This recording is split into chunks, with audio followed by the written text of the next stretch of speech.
This is the Healthy Business Podcast, the show for ambitious business owners who want to grow and scale in a healthy way. I'm Sarah Cook, and I'll be sharing with you tips, inspiration, and proven methods from leading business experts, entrepreneurs, and health and wellness professionals to help you grow your business with more income and having more impact, but in a way that works for you. Because when you have clarity and strategy, you can achieve the results you want.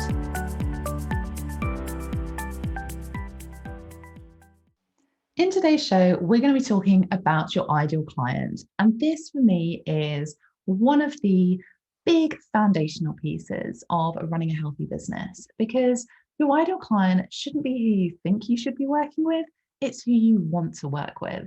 Now, this is something that can quite often get confused, and I wanted to do a full session on this because when we have a healthy business, it means that all aspects of our business are working for us, that we're in flow, that we're in line to what we do, and that we love doing what we do.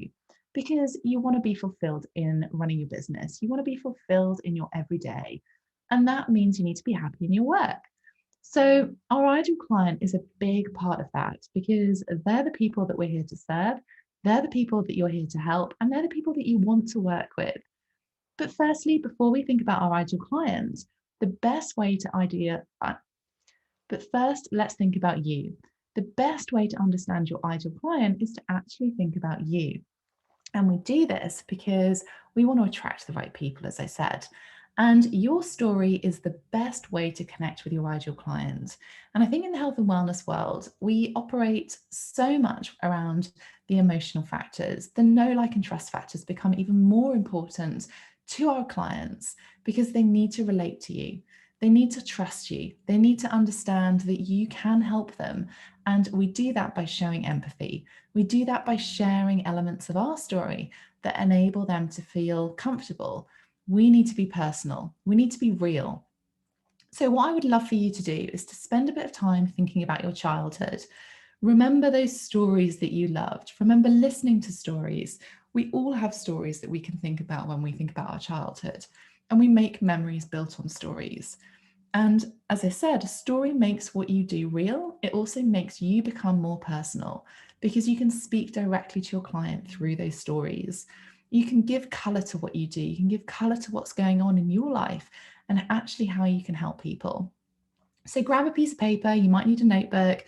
Think about your story in terms of what you used to struggle with, how you identified that and how you made a change, as well as the steps that you had to take in order for you to make those changes, and also how things are different for you now. Now, this isn't necessarily about what's and all's story from day dot, from when you were first born, but there might be elements of your story, of your journey, of your experience, your expertise. That's what makes you different, and that's what's going to be that connecting point with your audience. So go back. It might be that you just brainstorm, you want to do some bullet points, however you want to do it. Go back through however many years and really start identifying some of those key points in your life that make you different. Also thinking about current and everyday. We can twist anything that's happened during your day into a piece of content, into a story, into something that is relatable to your audience. But for now, thinking about what has happened to you, what has shaped you, because that will enable you to start making those connecting points with your ideal client. So once you've done that, once you've spent some time reflecting, looking at back what's happened from your journey, from your experience, from your life, think about 3 pivotal moments from that story that your ideal client could resonate with.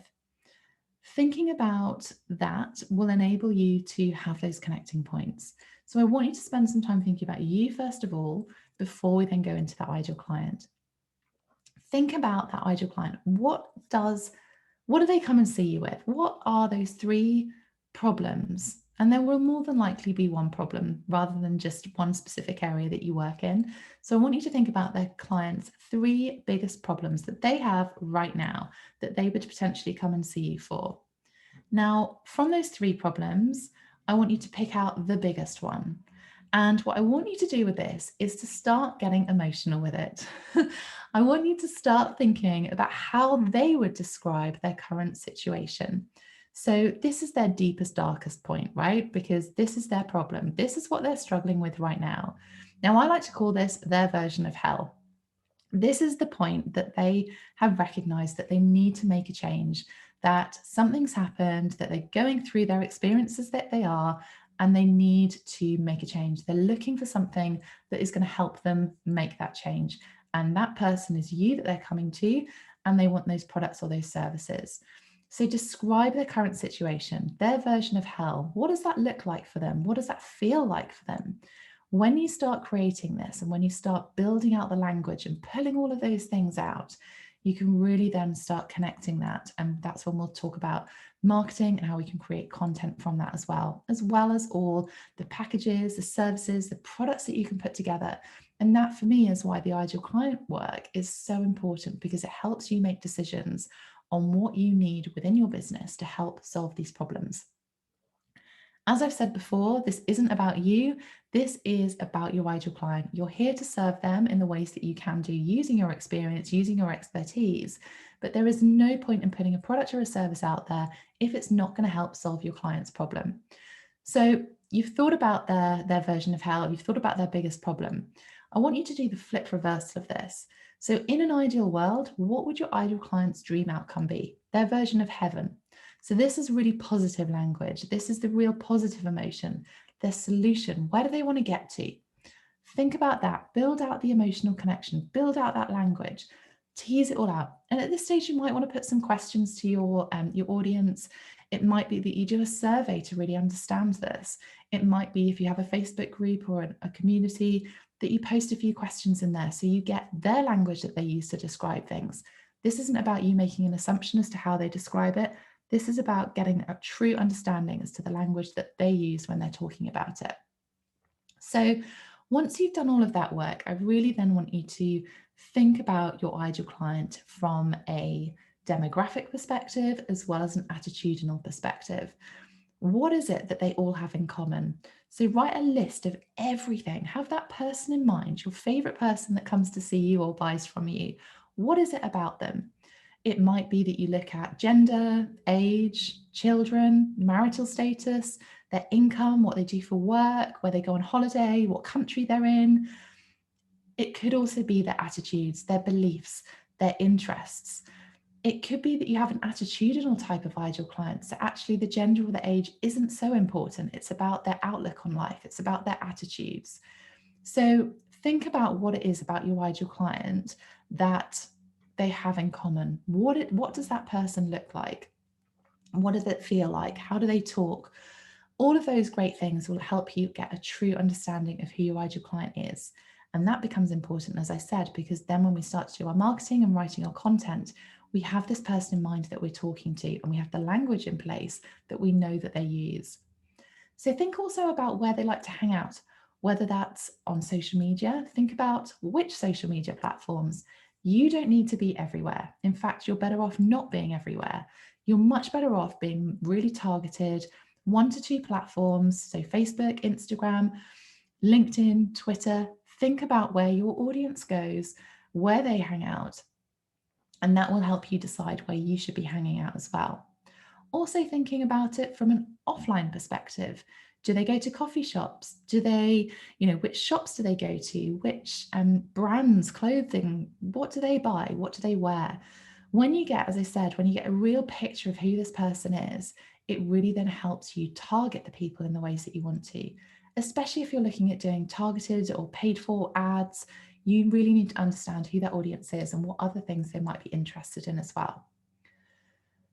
So once you've got a bit of clarity around your ideal client, you understand their version of hell, their version of heaven, I would love for you to take that one step further and understand their motivational points. So what is it that is going to make them tip from taking action from their version of hell to that first step towards their version of heaven? What is their why? We know why we do things. We know why we're in business. We know why we help. I want you to understand what is it about them that is going to make them change. What is it that's going to motivate them to come off and out of that version of hell into that version of heaven and make those step changes? Because they have to make changes. You can help them as much as you can do with your products and services, but they have to want to do it to see the real action.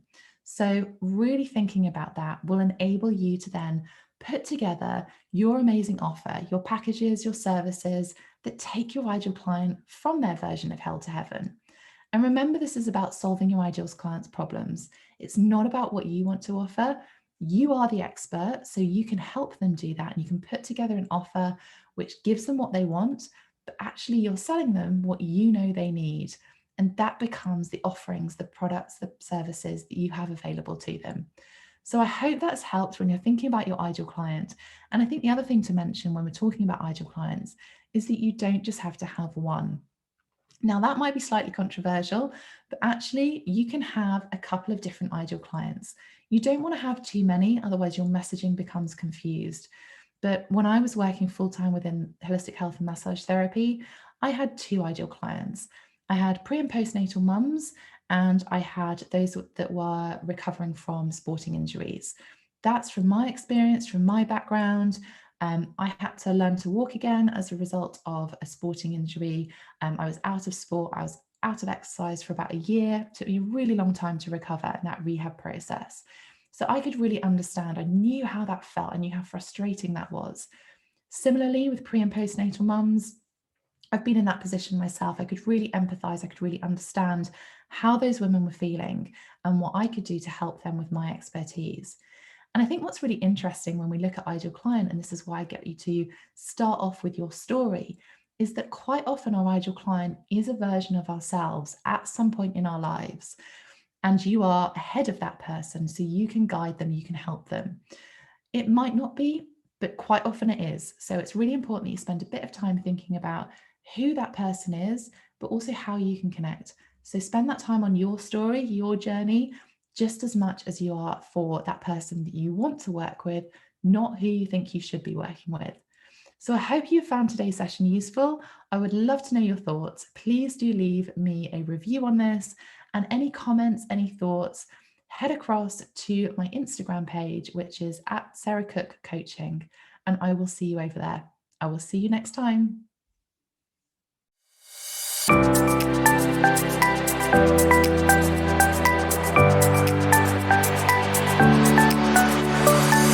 Thanks for listening to the Healthy Business Podcast. You can get a copy of my best-selling book, Healthy You, Wealthy Business, over on my website, sarahcookcoaching.com/book. In there, you'll find practical advice, useful tools, and real actionable steps to help you be your best self and build a wildly successful business with ease, so that you can create a limitless life in the way that you choose.